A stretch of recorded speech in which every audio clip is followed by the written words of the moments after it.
What's going on, YouTube, and welcome to Goal Line Hockey.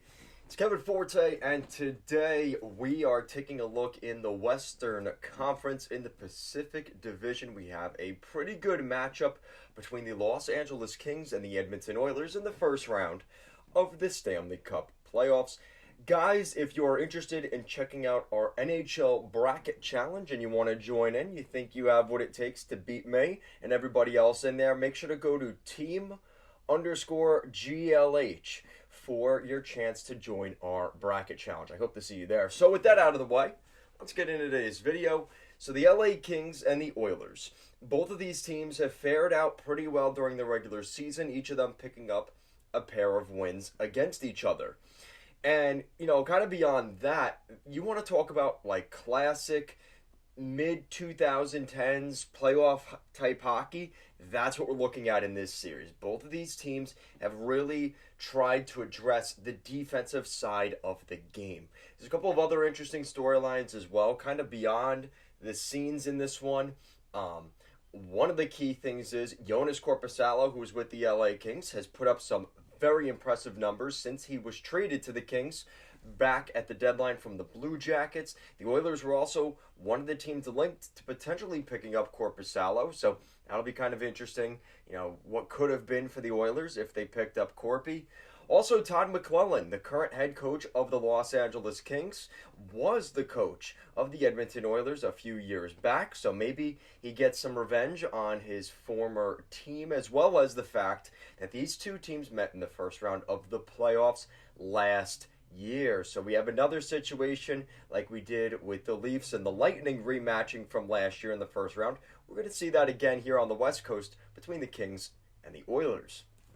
So in terms of their goals for, goals against, things like that, I don't think it's any real surprise here that the Edmonton Oilers have scored the most goals out of any team in the entire National Hockey League through the first 82 games of the season. Almost 4 goals per game for the Oilers. That's more than the Bruins, the Lightning, the Leafs. You think of some of the high-scoring, high-potent offenses out there, LA is still number one.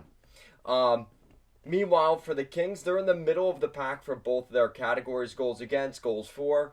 Same thing for the Oilers defense. It's kind of been, it's 17th in the NHL, which is technically in the bottom 50%. A lot of that is because of goaltending and maybe some defensive lapses throughout the season. So, again, that's something to watch out for. We might see a decent amount of goals in this series, but again, if it's going to be from anyone, it's probably going to be the Oilers. Power play and penalty kill, both of these teams are very, very good on the power play. The Kings are over 25%, which is 4th best in the NHL. This is really interesting. This is from Puck Report NHL. So, according to Puck Report NHL, 32.4% is the power play for the Oilers. No, that is correct. That is true. That is the best ever power play through an entire NHL season. So, to say the least, the Edmonton Oilers are pretty good on the power play, and they could use that as kind of a safety net throughout this series, which I think maybe keeps the Kings on their toes a little bit. But again, the Oilers, the Kings have been scoring on the power play as well. So 2 top 5 power plays going against each other. Going to be kind of interesting. Also, looking at the forwards, defense, goaltending, forward-wise is very tough. I think in terms of depth, I think I would give this one to the Kings in terms of depth. Now, if you look at overall, like from line 1 to 4, I think the amount of power that Draisaitl and McDavid have on that top line, really, it's kind of unfair. Like, nobody would have a better offense than those two. But in terms of a 4-line team, which I'm pretty sure the game is played with 4 lines, I'm going to go with the LA Kings with the better depth. Now, that might change here depending on who's healthy and in the lineup for the Kings, but again, we will get to that at some point. Defense, this one's close, but I gotta say, looking at these two teams before the deadline, I think it was kind of a draw, and the Kings add Vladislav Gavrikov, pretty good defenseman, and the Oilers add Matthias Ekholm. I think that's the X factor in this series for the Oilers in terms of their blue line. So I'm giving the very slight edge to the Edmonton Oilers.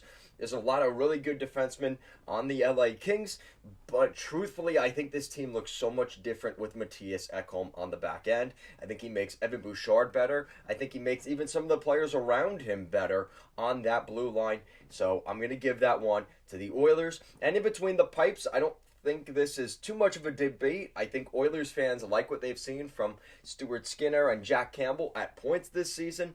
But the way Jonas Korpisalo is going into this playoff series has me very concerned if I'm an Edmonton Oilers fan. He has been playing incredibly well for the Kings and is going to be an interesting factor that maybe we aren't giving enough credit for going into this series. I guess we'll see how things go.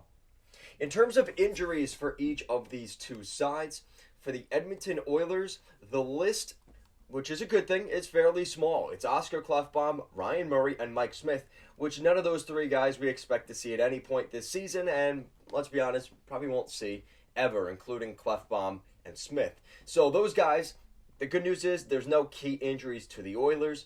For the LA Kings, both these teams had guys kind of quote-unquote banged up, like Cody Ceci, but it sounds like they will be okay. The Kings are still a little bit undetermined. Gabe Vilardi, Fiala, and Edler, they've all been out at certain points. I think Edler and Fiala, or more likely they're not going to be playing. I think Gabe Vilardi, he's been out since the end of March. He's been out for a couple weeks now, so it might be a little bit more wait and see with Vilardi. And maybe if he doesn't jump into game one, maybe he comes in at some point in this series. We'll see how things go, but that's something to watch for, is Gabe Vilardi. So other than that, these are two very healthy rosters, which is very, very exciting.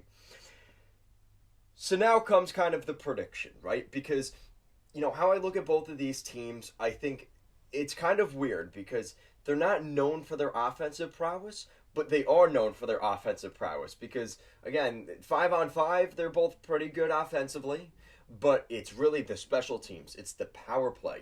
How are these teams' power plays going to match up against the penalty kills? Because both of these power plays are top 5 in the NHL. Are we going to see a ton of power play goals, or are we going to see no power play goals? And if one of those teams can break through and hit the power play jackpot, can the other one keep up? That's going to be kind of the battle here, because that's where you start to win games in the trenches. And I think the ability to create, you're not I've seen this as an Islanders fan for a very long time. There's a certain amount of leverage you get if you are very good on special teams. You're a little bit more risky, and you're not as risk averse to throwing that extra hit. All right, we get a penalty. They're not going to score on the power play anyway. That does mentally mess with your psyche. I think that's something that whoever is better on special teams, that's going to be, it kind of seems, yeah, of course, right? But I think there's even more to it. It is going to be very important in this series. Now, I also want to see how the LA Kings kind of use Todd McClellan's system, kind of the pick in the neutral zone, making forechecking very difficult for the opponent. I wonder how the Oilers are going to kind of match up against that. Are they going to be a little bit, maybe not dumping and chasing as much and maybe kind of looking to bring the puck in? They have plenty of guys that can carry the puck. Are they going to do that a little more? Really force the Kings to step back and play defense? I could see something like that. The LA Kings are a really good team here, and I'm definitely giving them the credit they deserve. These two teams matched up last year, 7-game series. I expect nothing less in this one. I think this one's going to 7. The LA Kings are a better team than they were last year. I think they've closed the gap between them and the Oilers, but there's one X factor that you just really cannot ignore, and that's Connor McDavid. I heard this mentioned on the Jeff Merrick podcast the other day, and they were talking about once the lights come on after the national anthem for Oilers games, 97 is just dialed in and taking no prisoners, and we saw that in their most recent matchup against the LA Kings. Running Mikey Anderson, that's not typical of Connor McDavid, but he's sending a message. He's making it clear, hey, listen, the Edmonton Oilers are for real here in 2023, and I expect them to finish that role. I do have my questions about the goaltending in Edmonton. Can they hold up? That's been a big problem for them for years, but I think they have that talent from Connor McDavid, from Draisaitl. Listen, unless the Kings can shut them down, which they weren't able to do last year, I'm going to put my money on the Edmonton Oilers winning this series in 7 games. I'm expecting a really good matchup, two really good teams, defensively, offensively, great power plays, so hopefully we see some power play goals. I'm really excited to see how things go. The Oilers' offense has been explosive, but can they play defense? That's going to be the key in this series. Let me know what you guys think down below. Make sure to check out our NHL's Bracket Challenge at team_GLH. That's team_GLH to join our NHL Bracket Challenge, so stay tuned for that as well. Guys, as always, thank you so much for watching, and I'll see you again next time.